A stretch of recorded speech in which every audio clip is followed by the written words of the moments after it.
Assalamualaikum warahmatullahi wabarakatuh. Alhamdulillah wassalatu wassalamu ala sayyidina Rasulillah Sayyidina Muhammad bin Abdullah wa ala alihi wa sahbihi wa man walah. Amma ba'du. Alhamdulillah, pada pertemuan kali ini kita akan membahas daripada perjuangan Nabi Muhammad SAW dan juga perjuangannya para sahabat Nabi Muhammad SAW untuk menyampaikan indahnya Islam sampai ke diri kita di zaman sekarang. Bahwasannya kita beruntung bisa memeluk agama Islam, kita beruntung bisa merasakan lezatnya ibadah kepada Allah Subhanahu wa taala. Itu semua berkat perjuangan para sahabat Nabi Muhammad SAW. Kalau kita lihat, Nabi Muhammad SAW diriwayatkan ketika itu mengatakan kepada Sayyidina Anas bin Malik, "Walaqad uditu fillah ma yu'da ahad." Kata Nabi Muhammad, aku telah diuji oleh Allah Subhanahu wa taala dengan ujian yang tidak pernah dirasakan oleh selain aku, kata Nabi Muhammad SAW. Bahkan aku pernah ditakut-takuti dengan sesuatu yang tidak pernah dilakukan kepada selain aku, kata Nabi Muhammad SAW. Sampai-sampai beliau pernah mengatakan bahwasannya aku pernah sampai 3 hari atau 30 hari lewat di dalam hari-hariku sedangkan tidak ada makanan pun yang masuk ke perutku, kata Nabi Muhammad SAW. Ini perjuangan Nabi Muhammad SAW. Akan tapi coba kita lihat bagaimana perjuangannya para sahabat Nabi Muhammad yang ketika itu juga ikut menemani Nabi Muhammad SAW dalam berdakwah, menemani Nabi Muhammad SAW di dalam memperjuangkan agama Islam ini. Apakah ada di antara para sahabat yang mundur atau ada di antara para sahabat yang sampai meninggalkan agamanya? Kita lihat bagaimana perjuangan Sayyidina Utsman bin Affan radhiyallahu anhu. Beliau ketika di awal mula masuk Islam, beliau mengumandangkan daripada Islam tersebut sampai diketahui oleh pamannya sendiri yang bernama Hakam bin Abil As. Ketika pamannya Sayyidina Utsman mengetahui bahwasanya Sayyidina Utsman telah masuk Islam, maka Sayyidina Utsman ketika itu diikat oleh pamannya di dalam rumahnya. Diikat sampai beberapa hari. Kemudian ditanya oleh pamannya, "Apakah kamu meninggalkan daripada ajarannya leluhurmu dan kau mengikuti agama yang baru yang dibawa oleh Muhammad?" kata pamannya. Kemudian apa yang diucapkan oleh Sayyidina Utsman? Apakah Sayyidina Utsman takut? Apakah Sayyidina Utsman merasa mundur? Apakah Sayyidina Utsman sampai meninggalkan daripada agama Nabi Muhammad? Kita lihat perkataan daripada lisannya Nabi Muhammad, Sayyidina Utsman yang telah dikatakan oleh pamannya, "Aku tidak akan melepasmu sampai kau keluar daripada agamanya Muhammad." Maka Sayyidina Utsman mengatakan dengan lisan yang lantang, "Wallah la ada'u abadan wala ufariku." Demi Allah, bersumpah kepada Allah Sayyidina Utsman untuk tidak meninggalkan agamanya Nabi Muhammad SAW dan tidak akan berpisah dengan Nabi Muhammad SAW. Ini didikan Nabi Muhammad SAW bahwasanya telah merasakan lezatnya Islam dan iman sehingga tidak lagi merasakan pedihnya siksa daripada orang-orang tersebut. Dan juga telah diriwayatkan oleh Sayyidina Talhah bin Ubaidillah. Ketika Sayyidina Talhah bin Ubaidillah ini masuk Islam, ketika itu ada seseorang teman-temannya berbondong-bondong ketika itu sedang tawaf atau sedang sa'i antara Safa dan Marwah. Ketika orang-orang tersebut sa'i antara Safa dan Marwah, ketika itu melihat ada orang laki-laki yang masih muda diikat di antara bukit Safa dan bukit Marwah. Tangannya diikat, lehernya juga diikat. Sehingga seluruh orang-orang yang tawaf dan orang-orang yang sa'i tersebut melihat orang tersebut. Ketika ditanya siapa sih orang tersebut, maka dikatakan dia adalah Talhah bin Ubaidillah yang telah masuk Islam.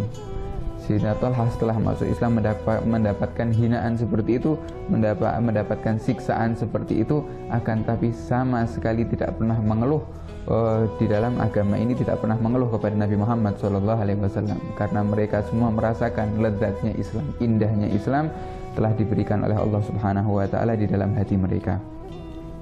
Kemudian Sayyidina Zubair bin Al-Awwam diriwayatkan ketika itu masuk Islam umurnya 8 tahun, masih muda sekali.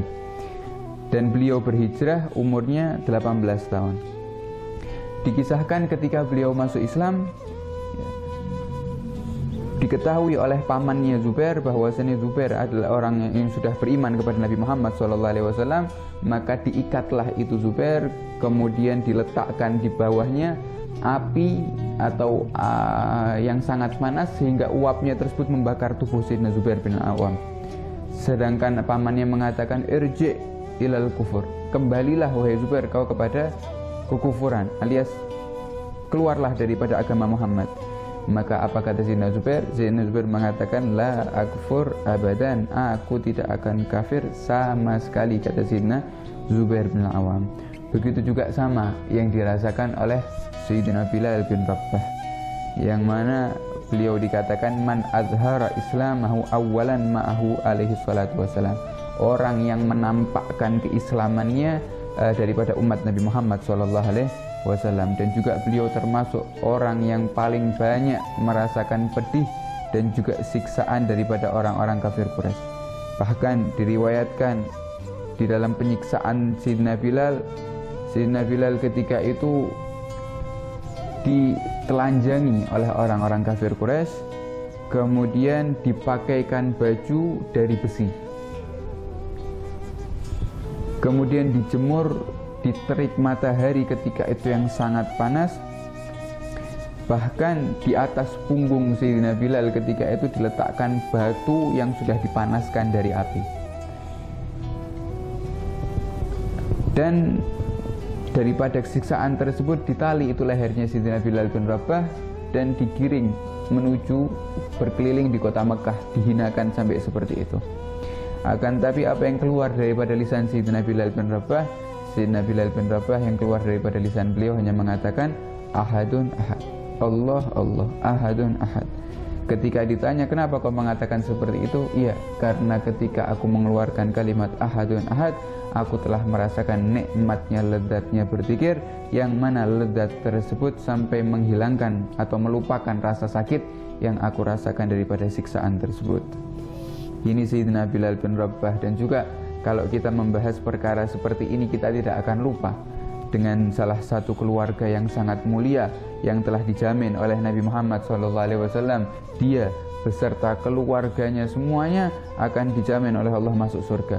Beliau adalah Sayyidina Ammar bin Yasar dan juga ibu dan ayahnya. Sayyidina Ammar bin Yasar di dalam hadis disebutkan absyiru ala Yasir fa inna mau'idukumul jannah. Kata Nabi Muhammad, berikanlah kabar gembira kepada keluarga Ammar bin Yasir karena janji dari Allah Subhanahu wa taala mereka akan masuk surga. Apa yang dirasakan oleh Ammar bin Yasir ketika itu? Ammar bin Yasir ketika diketahui telah masuk Islam, beliau dan ibunya dan ayahnya juga disiksa di hadapan Nabi Muhammad SAW. Disiksa. Bahkan kita lihat ibunya yang bernama Sumayyah, yang mana mendapatkan titel orang yang pertama mati syahid daripada umat Nabi Muhammad. Ketika itu ibunya Ammar bin Yasir sedang mengandung, maka datanglah orang yang keji yang bernama Abu Jahal, menusuk daripada ibunya, perut ibunya sampai ibunya meninggal, dan juga janin yang ketika itu ibunya sedang mengandung meninggal juga karena tusukan daripada Abu Jahal.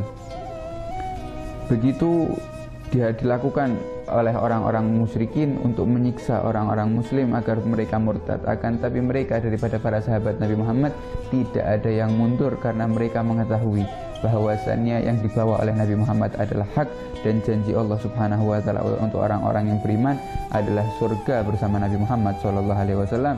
Maka semoga yang sedikit tadi bisa bermanfaat untuk kita, menambah iman kita, mengurangi diri kita untuk tidak lagi mengeluh tentang agama Islam karena perjuangan kita tidak ada apa-apanya dibanding perjuangan para sahabat Nabi Muhammad SAW.